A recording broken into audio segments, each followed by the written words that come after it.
Majestueuse, élégante et fidèle espèce de migrateur, mais aussi fragile, la cigogne blanche avait bien failli disparaître de nos contrées dans les années 70, jusqu'à atteindre un seuil inquiétant en raison d'une sécheresse dans ces quartiers d'hiver en Afrique. Dès 1981, Fédération de chasseurs et acteurs locaux installe les premiers pylônes plateformes, en fait des nids artificiels, le long de la vallée de l'Adour.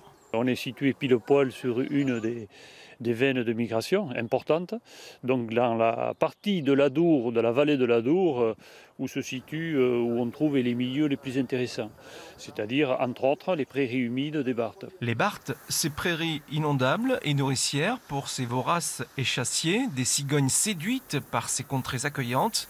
Plus de 200 couples à ce jour, 4 fois plus qu'il y a 15 ans. Petit à petit, non seulement elles sont arrêtées, mais après elles ont hiverné et elles se sont reproduites chez nous.